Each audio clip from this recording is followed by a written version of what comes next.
here as usual. After our sitting tonight, I'm going to talk about an interesting group of discourses of the historical Buddha that I think give us some very clear guidance about practice. And so the talk is entitled Asking the Right Question, because the suttas involve people, monks, nuns, approaching the historical Buddha and asking questions, and him reframing the questions. And the way that I think of it is that he's taking a question that's being framed from a conventional perspective, where most of us are normally relating to experience, and he's reframing it dharmically within the ambit of the psychology teachings and the methods of the historical Buddha, early Buddhism. So it's a really interesting topic, and it's very practical, and I hope you get something out of it. So we will sit for a bit here. I'm going to do just a little bit of guiding, not much, but I will do that to start us off. Okay.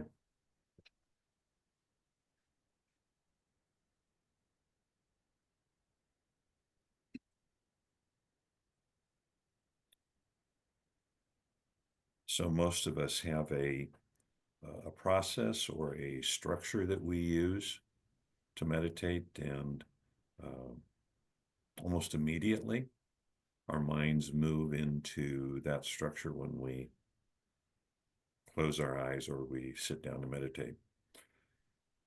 And I'm just encouraging you as an experiment to notice that, see if that's true, and what that actually feels like, because that'll express itself in the body and also in the mind. And see if you can feel that, acknowledge it, and then just let go of it. Let it, set it aside. We can use it later. But to the degree that you can, just settle back and open up to the body as a field of energy, a field of awareness.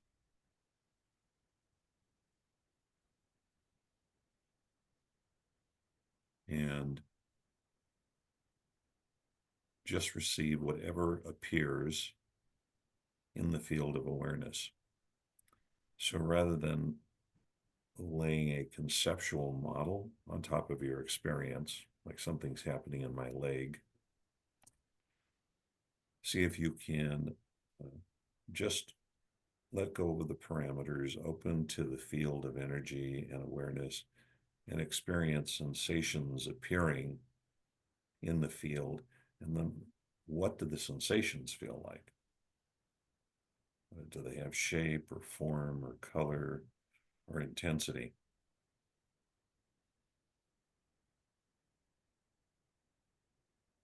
And do they have those qualities separate and apart from the mind locating them in a particular place in the body? So we're actually focusing on the sensations themselves rather than a thought about the sensations or an idea about them.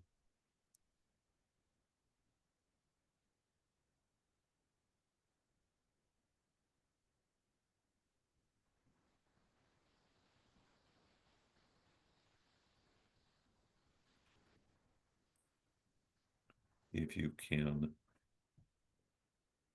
let go of holding on to a model of what you should be doing, and just let go into awareness and energy and whatever's arising in it, you'll find that the what we conceptualize as the mind and the body start to settle quite quickly. And there's a sense of ease, because all you need to do is receive the experiences that are being presented.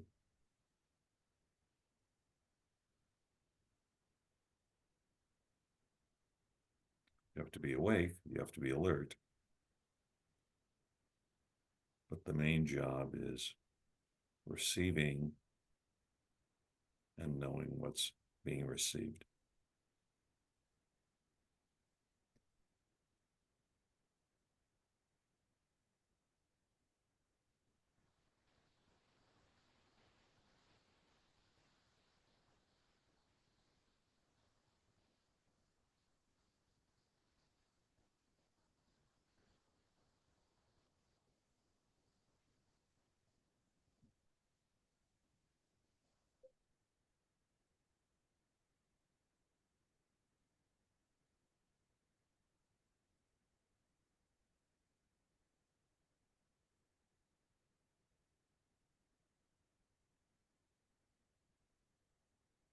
And if it helps to have a little more structure than that,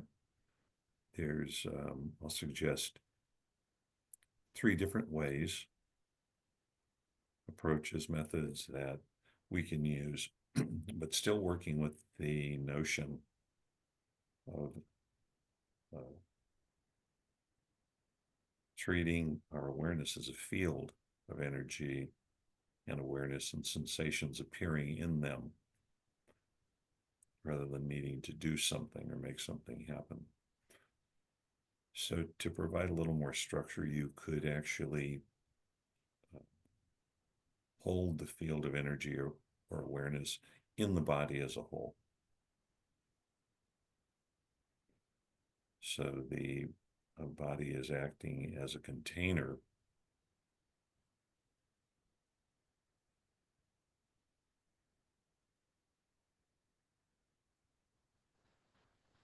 and the sensations and events, sensations, feelings, wanting, not wanting, the mind holding on, emotions, thoughts, are all appearing in the field, which is being held by the body as a whole.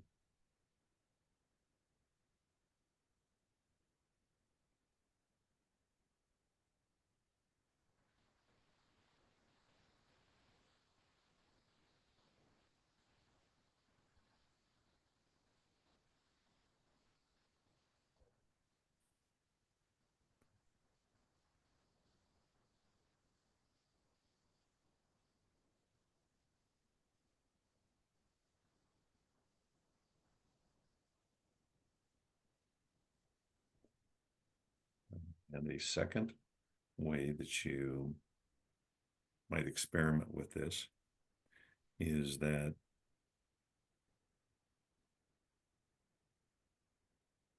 you're holding awareness in the field of energy in the body as a whole, and you can feel the movement of the breath coming in and coming out of the body.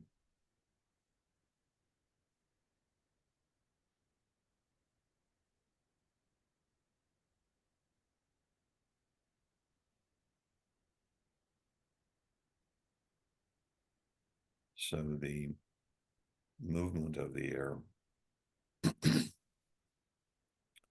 is in the context or the environment of the field of the body. And so sensations will come up of the air moving in and the air moving out, its rhythm, its temperature, but you're still having the related sensations that are appearing anywhere in the body.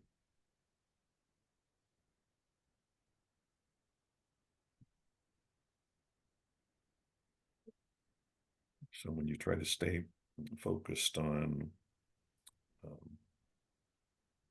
feelings of pleasant, unpleasant, or neutral as energy or sensations, or wanting or not wanting as sensations and energy and awareness, or holding on, resisting, as sensations or energy or awareness. You keep coming back into the actual process that's taking place, rather than going into the related content that thoughts or emotions might have.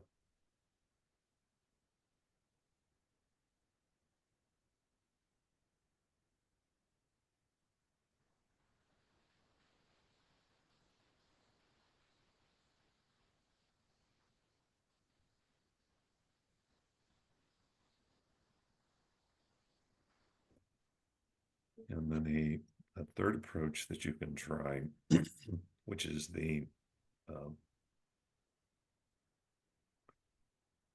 most concentrated, excuse me,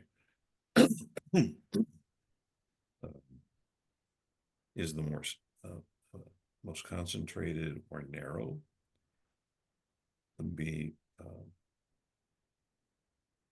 just experiencing the sensations of the movement of the air coming in and out of the body. So it's not focusing on the sweeping of the in-breath and the out-breath, but actually the sensations themselves of the air coming in either the nostrils or the lips, and then the experiences that take place in the body, expansion, contraction, various locations.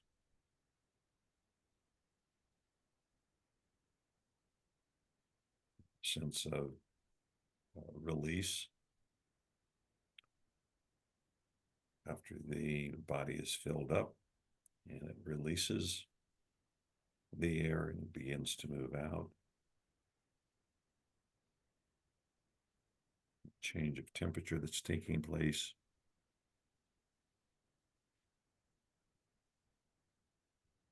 And at this level, we're trying on a moment-to-moment basis to be very narrowly focused, but in a relaxed way, of how the sensations are changing moment to moment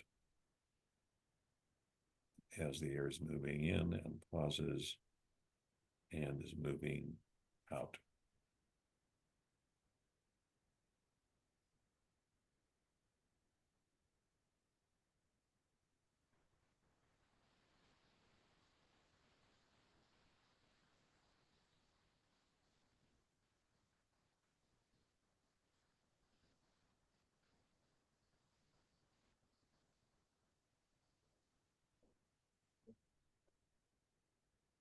So you can experiment with each of these, actually 4 different approaches. The narrowest helps to concentrate and focus the energy of awareness. And once that happens, we can start moving out to each level as a progressively larger field of awareness or energy. And then we're watching for relationships, patterns, connections of what's arising and being presented to us.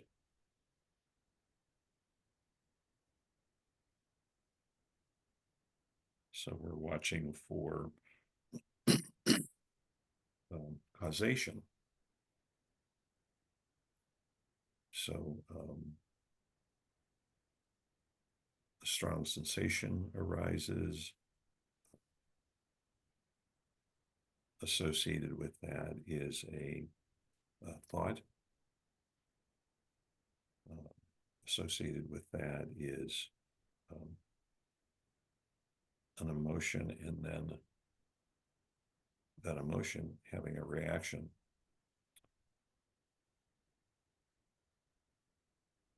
And so all of these are things that express themselves in the body. So we can relate to them at a direct experiential level in the body rather than going into the content of the thought or the story or the content of the emotion, and really see the underlying nature of how our body and our mind works, how our emotions work. And then this is the doorway to understanding our suffering and our happiness. So you can move back and forth between these, depending on the strength of your attention and the quality of the attention.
In the last few minutes of this meditation,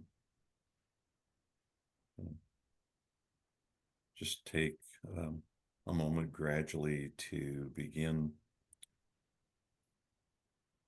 bringing the awareness back into the body as a solid entity.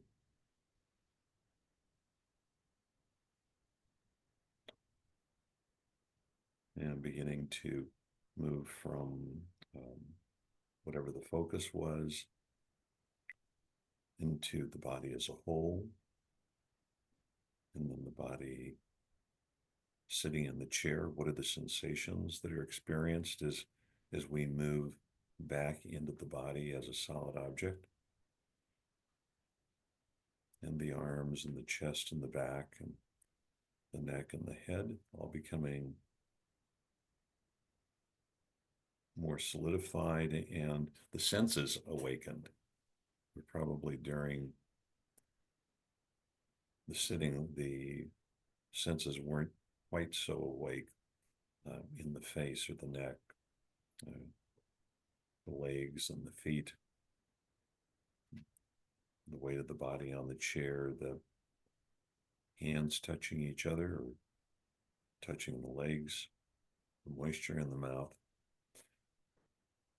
So I think it's helpful to recognize that we've been in a dimension of awareness that is softer. It's not so concrete. It's more intuitive, and now we're moving back into the world that at least seems to be, and we experience it as being more solid and physically stable. And notice the quality of your awareness right now, maybe compared to when we started the sitting, and the quality of the energy in the body and where you actually feel that.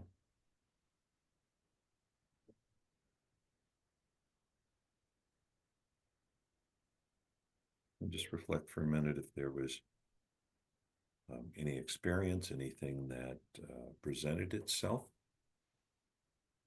during the sitting that was new or helpful, that was an insight. And then I'm not using a bell, so we'll just slowly begin to open our eyes and come back into the group as a whole.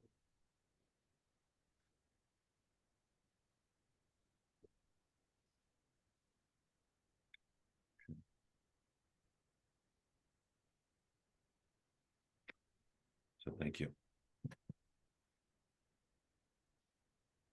So we will take a short break. Is this right, Adam? We'll take a break for just like maybe 5 minutes. Yeah. Okay, everybody, back again. And as I mentioned earlier, I would appreciate it if you would turn on your screen. And so welcome back. The topic of tonight's talk and discussion, and I think we'll have plenty of time to talk a little bit, is asking the right question. And many of you, I'm sure, know that the historical Buddha had a really interesting approach to dealing with questions. Sometimes he would answer them directly. Sometimes he would reframe the question, which is going to be the focus of the talk tonight. And just the reframing of the question makes it so clear where the answer is going to go. It's like really a skillful thing to do. And the third thing he would do is he would refuse to answer questions. And the basis for the second two, for reframing and refusing to answer, was his insistence on that the inquiry that we were making, either intellectually or in meditation, was actually helpful or skillful on the question of which way the mind is being pointed. Is it being pointed into states of mind, questioning, uh, framing of issues that tends to point us into struggle and suffering, or if it points us the other way, it tends to point us towards inquiry that is productive, that it points to the causation, the process, the conditions that lead to our being satisfied and peaceful. So I think this is really a fruitful and interesting field to look at. And tonight, this sutta is gives us some very direct guidance. So the starting place, I think, for me, to understand Buddhist psychology and the teachings and all the different methods, is to start with the foundation of um, foundation of Buddhist psychology. And the foundation of Buddhist psychology is based on the nature of reality itself. And so one way to envision this is very similar to what we were talking about in the beginning of the meditation, and that reality is a vast field of energy and awareness um, in which conditions are coming together. And when they come together, they arise up and they create events. So, common illustrations that we're all going to be familiar with is that if the atmospheric conditions are right and they all come together in a particular way, a cloud begins to appear in the sky. And when those conditions begin to separate, when they come apart, the cloud will change based on conditions. And when they separate, the cloud disappears. If a cloud's present and the atmospheric conditions are right, and moisture, one of the conditions, begins to develop in the cloud, if it reaches a certain point, it will rain. Based on the conditions, the rain could be cold or it could be warm. The water falls to the ground, and if there's a bulb already in the ground and there's sufficient nutrition and there's a sufficient amount of water, a plant begins to grow. Rivers, oceans, hurricanes, tornadoes, everything on the earth itself and the planets in the universe are all arising, changing, and coming apart. So as the conditions change, the events or the experience changes. So the important part here from a Buddhist perspective is that they're not just interconnected. They're not just interrelated. They are actually interdependent, which means that the very existence of a cloud is dependent on these conditions coming together in a very particular way. Clouds don't just exist as a separate independent thing. So there's a collaboration of the elements, and the creation of whatever it is, a tornado, an ocean, the earth itself, a planet, is completely dependent on the conditions coming together. And as those conditions change, the event changes. Global warming, what we're starting to see with the floods around the world, all of these things happening. So the very nature of reality is constant change, which is coming together. The conditions begin coordinating, collaborating in different ways. Eventually, they dissipate and end endless variations, endless possibilities. So this fundamental characteristic, this is the first characteristic the historical Buddhist said that there is of reality itself. This is anicca, change, which is constant and dependent. It conditions everything. It's also the thing that animates our lives and our experiences of our lives in the human level. So consciousness arises by contact between a sense door and an object. So there is a sound, it hits the eardrum, hearing consciousness arises. The same with sight, taste, smell, hearing, thoughts appearing. So the process that is animating the world and the universe, and the process that's animating our mind and our body and our heart, is the same process that's changing all the time, and it's changing on a moment-to-moment basis. So the psychology, the teachings, and the methods of the historical Buddha all end up focusing on these conditions and how they come together, how they change, and how they end on a moment-to-moment basis. So if you've ever wondered, where does the notion of mindfulness being moment-to-moment, non-judgmental awareness come from? This is where it comes from. The historical Buddha was trying to create a model of practice and methods and psychology that was alive and aware and as flexible as reality itself. I mean, for me, it's really quite an exciting idea.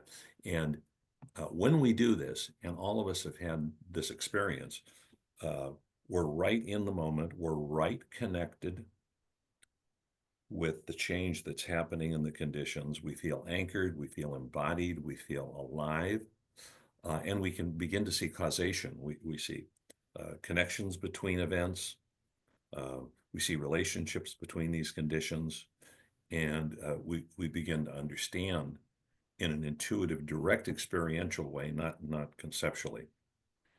And when we don't do this, or if we can't do it, we get something completely else. All we see is the endpoint, the outcome, the result. So we don't see the underlying process. To stay with these analogies, we see the cloud, but we don't see the conditions and process that result in the cloud.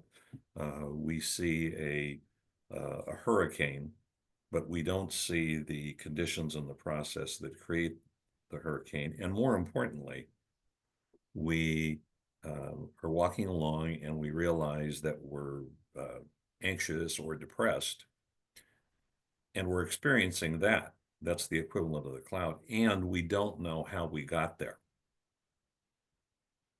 And so what we tend to do is make up a story about it. We go into story making. Oh, well, something happened and I had a reaction. And what the historical Buddha is encouraging us to do is to drop down below that in this moment of suffering, of anxiety, depression, whatever it is, and see the actual process that's taking place, the conditions that are resulting in that experience that we're having, which completely undercuts the story, takes all the juice and the power of the story out. So the historical Buddha was just relentless in framing and reframing questions to focus on the process and conditions. And there's a set of them, not just one, there's a set where people are approaching the historical Buddha, and monks and nuns, and the questions are all around, well, who experiences life? Who experiences the elements of life? And I'm going to focus on one in particular because I think it's helpful. So in this, and as you probably know, a lot of the suttas are kind of, they're kind of a setup where the historical Buddha, it feels like, has planted somebody to ask either the right question or the wrong question. so that he can clarify the whole thing. So in this case, a monk approaches him, and the question is, well, who experiences sensations? And then in each, the questioner then basically asks each of the fundamental elements of dependent origination, or the process that leads to identification and suffering. So he starts off and he says, well, who is it that experiences sensations in the body? And the historical Buddha's response to that is an invalid question. That is not a helpful question. And then, so the questioner says, well, who is it that experiences feelings, pleasant, unpleasant, or neutral? And the historical Buddha again says, that's an invalid question. And the questioner then says, well, who is it that experiences wanting and not wanting? You can see we're going up through the steps of dependent origination. And the historical Buddha says, well, that's not a valid question. And he says, well, who is it that experiences holding on and pushing away, attachment? And once again, the Buddha says, that's an invalid question. And then finally, well, who is it that experiences identification and personalizes experience? And the Buddha says that's an invalid question. So this obviously leads to the question, well, what is the right question? And first, the historical Buddha says, the reason that each one of these is the wrong question is that it starts with who, and that's an identity question. That's not a question about the causes and the process that leads to suffering. That's a question about identity.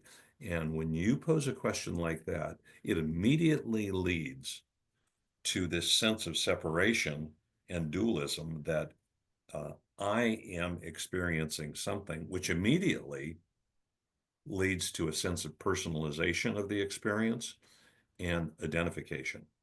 And that acts as a filter, an add-on to the experience that's taking place. So you have a sensation, and moment-to-moment non-judgmental awareness is to examine the sensation itself and its qualities and characteristics and how it arose and how it changes and how it ends.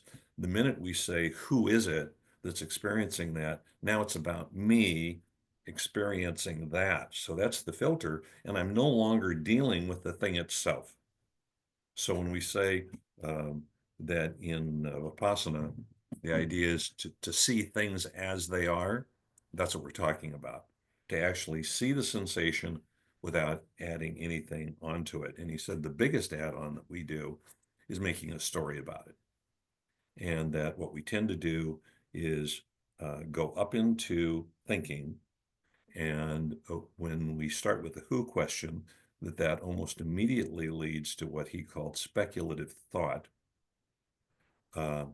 that's from a place of identification. So we're in our head, we're disconnected from all of the stability and the wisdom and the intelligence and the intuitive wisdom, intelligence in the body, and we're thinking about experience as they relate to me rather than the event itself. So he then goes on and says, okay, well, what is the skillful or correct answer? And he says the answer to that in each one of these cases is what conditions lead to the experience of sensations? What conditions lead to the experience of feelings, pleasant, unpleasant, or neutral? What conditions, what process leads to wanting and not wanting? What conditions lead to the experience of resisting or holding on? What conditions lead to identification and personalization? And the Buddha said, these are really skillful questions because they start with what, and they point the mind into the process of the conditions, the causation that leads to the experience that you're asking about. And when you do that, as your attention becomes more refined, you see the beginning, you see the change and the end of the sensation or the feeling, the wanting, the not wanting, the resisting, the holding on, or the identification. So this takes the awareness and the focus out of thought and anchors it back into the stability of the body and the senses. So to apply this directly, he's saying it's not about anger. That's not the issue. Anger is a symptom of a process of conditions that has led to anger. So if there's one thing, we can apply some kind of an antidote to stable our mind in the face of anger. It's quite another thing if we're interested in the cause of anger, this particular kind of suffering. And so we go to the conditions, like, well, what are the sensations and the feelings and the craving and the clinging that are taking place in this moment of suffering? Completely impersonal. You can see the process. And if you can do that, then you really have something to work with, so that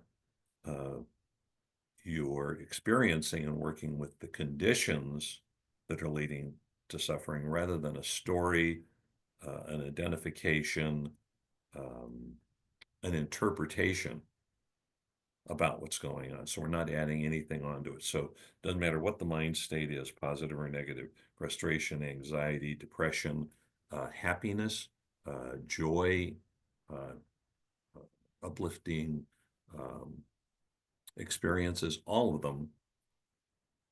The question is, what are the conditions that lead to that experience taking place? So the conclusion of this is that he says questions that are about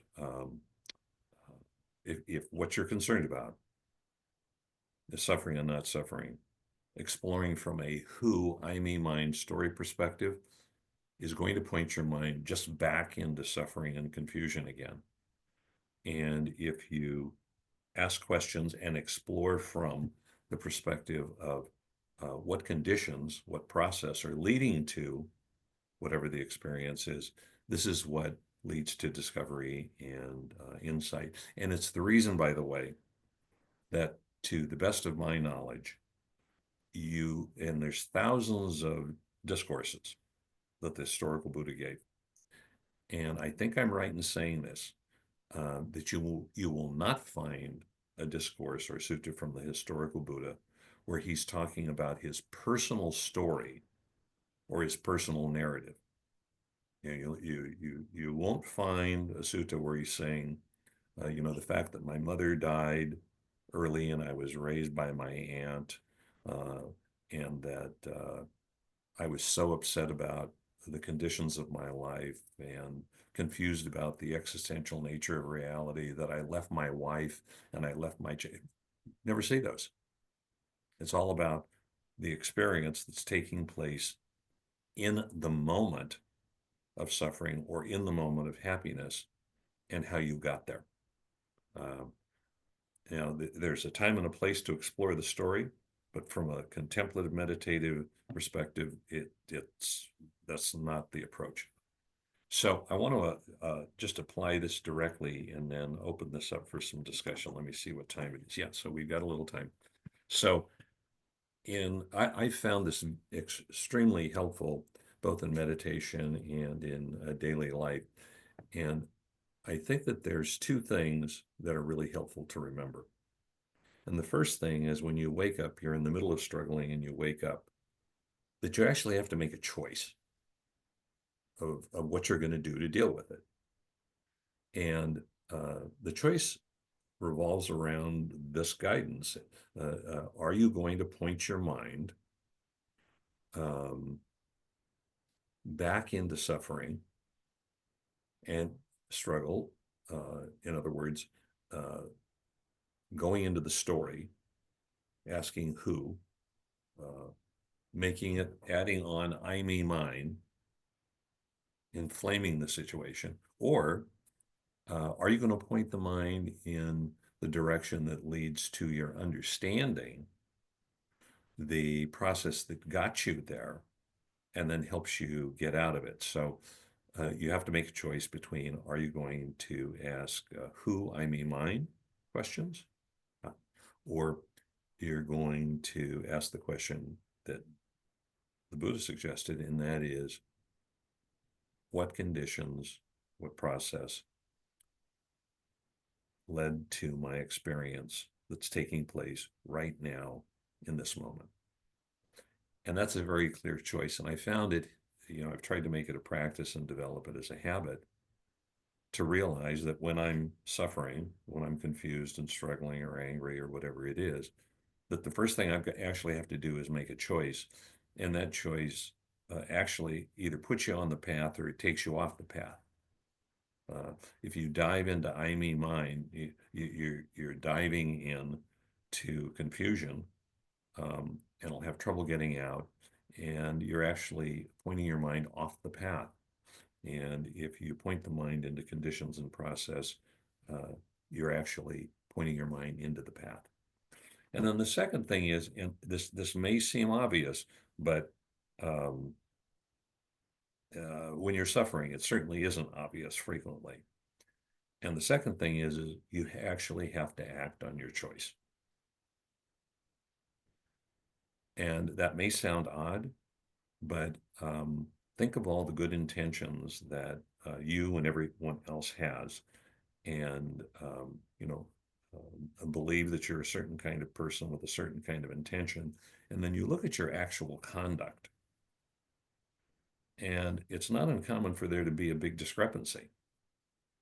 And so this idea of like actually implementing your choice is huge.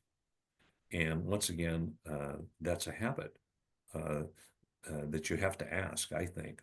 It's another question. Am I actually, did I make a choice? And am I acting on the choice? And you can see real clearly if I'm back into I, me, mine and struggling about who did what and why they did it and why I'm feeling this way, I'm not acting on my choice. If I made the choice to focus on the conditions and the process that got me here. And there's a quotation I'd like to use from Utejaniya. I really like him because I think he's frequently so clear and has the ability to say things in a very direct way. So a student says to him, sometimes I lose interest because I can't see any progress in practice. What are your thoughts about this? And Utejaniya said, well, that's because you're not learning. You're not really interested in what you're doing.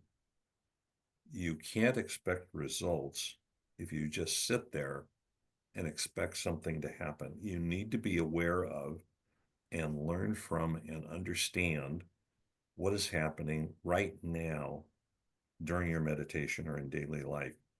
You need to look at the process, the conditions of the event itself. So I think, this is really frames it because I guess I would say it's helpful to know why you're practicing and why you're sitting. And I think that there's a place, and it's a very valuable place for working primarily with concentration practices where we're reaching deeper levels of stabilization and calm and restoring ourselves. This is a very, very valuable process. That's only one aspect of practice. That doesn't get to the cause of suffering. It may make us feel better. It may help us be able to stabilize our mind and our body and our heart when we're suffering. But it doesn't allow us to see, to understand. And, the literal translation of the common one of Vipassana is seeing clearly, seeing the conditions in the process that are causing us to suffer or causing us to be happy and peaceful so we can make choices about how to get to those different locations. The comment I'm going to close with is that some people, when they hear this kind of approach, and I mean, we just love our stories and we love the drama of the stories. And the reaction is something in the neighborhood of, well, this feels like I'm depersonalizing my experience. And the answer to that is yes, to the degree that by depersonalizing, we mean we're taking this out of this I, me, mine mind state, which causes us to suffer. which causes us to attach, which makes us want and not want. If that's what we mean by personalization, yes, absolutely. We're trying to tamper that down, the agitation and the arousal that's all around identity and it's about me. We're trying to calm that down so we get a little bit of distance and then we can actually see things for what they are. We can see the process that's going on and make some good choices. And one of the exciting parts about this, and I'm sure many of you have experienced this, is once this starts to happen, um, rather than things feeling what um, rather than feeling distanced from experience, it's just the reverse. Um, as you get distance from personalization, you begin to see how connected we all are. You begin to see that we can't do it alone. And things become much more precious. So I gave a version of this talk out of town the other night, and one person said, well, gee, you know, I know you really love your grandson, and how does this fit in with that?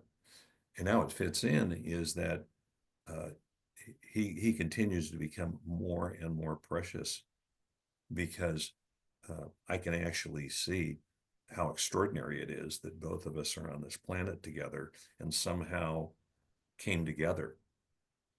And you start to have capacities that you didn't think you have. And I'm sure many of you can relate to this, that you can look back if you've been practicing for even 5 years, but 10 years, you can see, well, you know, I can do things now I couldn't do then. Or my mind can remain calm in a circumstance where it couldn't remain calm before. And there's a little poem that I like by a woman named Joanna Gaines. And it kind of relates to what we started with of reframing how we're thinking about things. And so what starts to happen is that because I'm not seeing everything through the intensified lens of I, me, mine, that may still be happening, but the intensity of it is starting to back off. We start to understand things in a different way. And so this is about understanding risk in a certain way. So if you're seeing the idea of risk from I, me, mine, you know, it's frightening. And so this is her comment on risk. So she says, the definition of risk is a situation that exposes you to danger. But danger doesn't always look like we might expect. You could be in danger of falling in love. You could be in danger of having the best day of your life. You could be in danger of getting everything you want. You could be in danger of laughing so hard it hurts. You could be in danger of finding a person who knows what you're thinking before you say a word. You could be in danger of loving a song so much that you just have to sing it out loud. You could be in danger of opening your heart rather than closing it. You could be in danger of opening your heart rather than closing it. So I think I'm going to stop there and open this up for a few comments, objections, uh, whatever seems appropriate. And then Adam, give me a signal when we should close it up as well.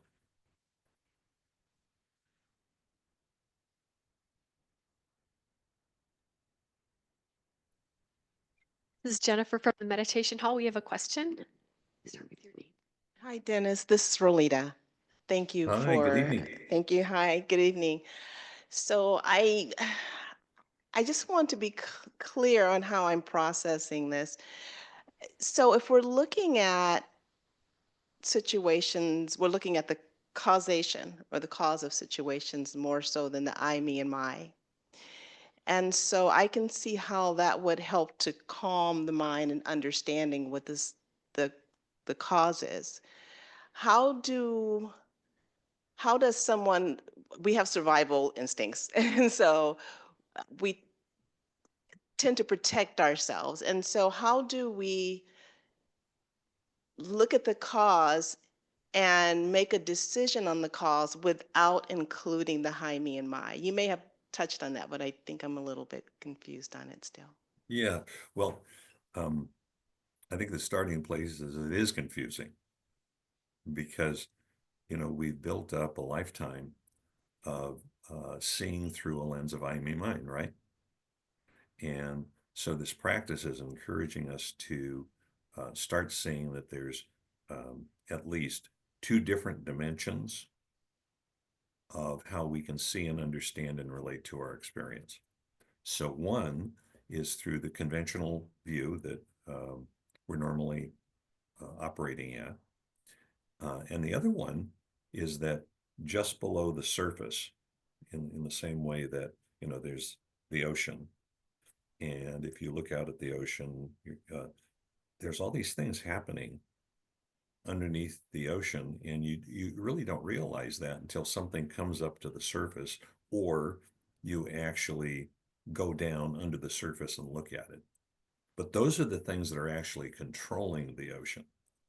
So in this case, the reason that it's, I think, in my opinion, it's so important to realize that the practice is about moment to moment awareness is that in the moment of suffering, thinking about something that happened in the past or a story isn't going to do anything for you to resolve your experience of the sensation that's taking place in your body that's painful. So the practice from this perspective, and the reason that we're constantly repeating in meditation certain processes is that we're trying to see the underlying process that's causing things. And then once we start to see that, it gives us a distance on all the story. And then we have the ability to work with our narrative, our personal story, with all the tools that we have at this dimension of experience. And so it's really common, including myself. You'll see Dharma teachers who practice for many years bump into something. They'll have insight into patterns, and they'll seek out the help of a therapist or a coach or someone else for a while to deal with that. So, this isn't anti-intellectual, and it's not that there's a single way to do things. It's that when the Buddha talks about, and when all of us talk about direct experience, we're talking about experience that is not mediated by concept and thinking, that we're actually seeing in the moment the habitual response that involves a sensation, a feeling, tone, thought, and an emotion, and how those are triggering. And then we're sitting with that and watching that and starting to take it apart. So we're actually taking apart the fundamental reactive patterns that lead to all these states of mind. That's the reason that the agitation and the arousal starts to calm down. So does that help at all, or does it make it more confusing? Thank you.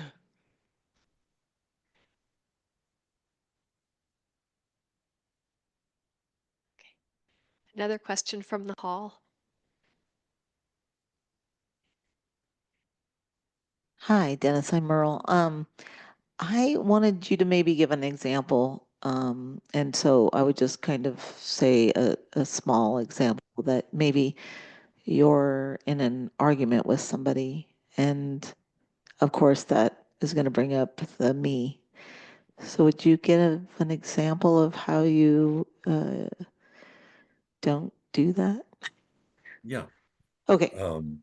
And so, this is like a great question, because the issue isn't that we're trying to like stop this from happening.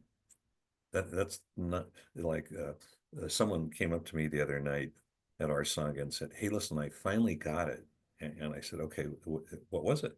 And they said, "Well, I was able to see the reactive pattern come up and then stop it." And while, in the moment, that's helpful, like in meditation, we're not trying to stop it. We're trying to understand it,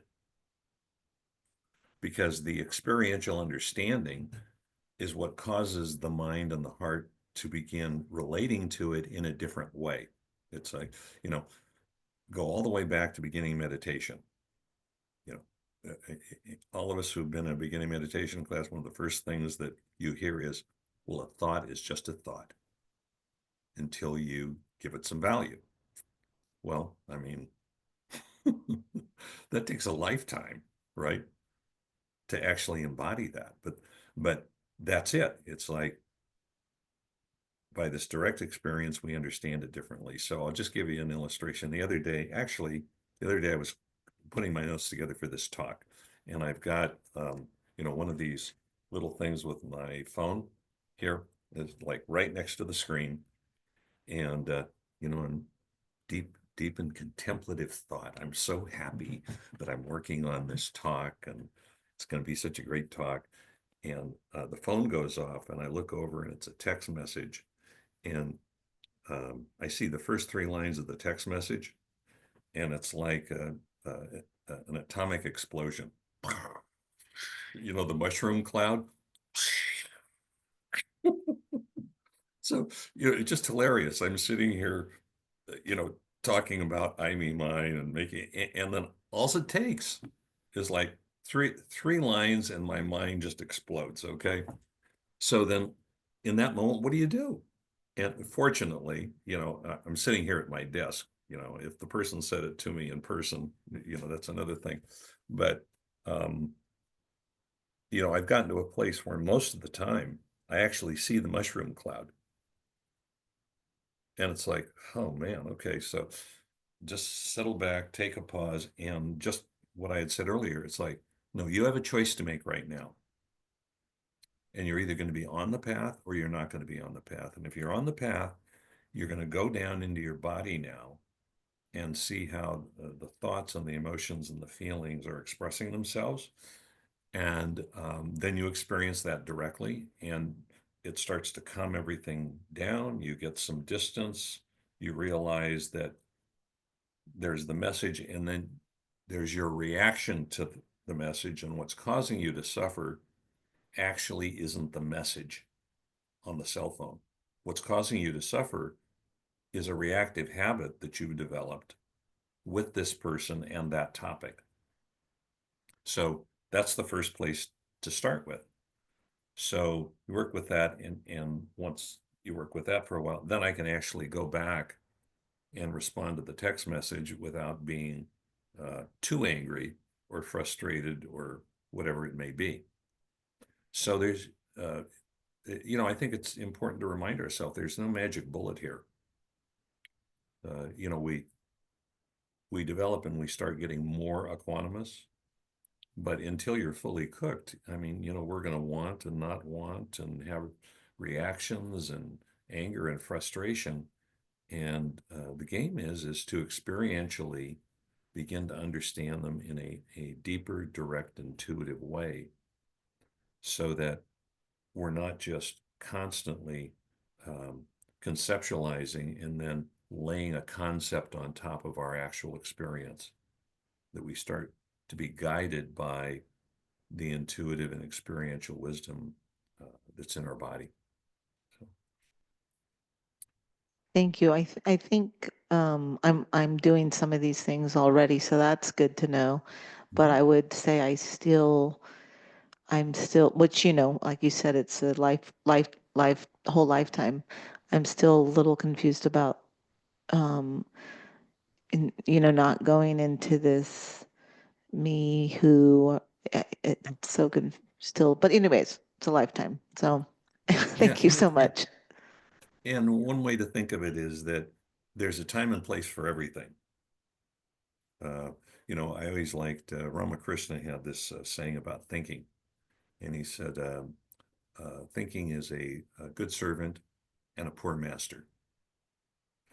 And exploring I, me, mine, that's how I feel about that.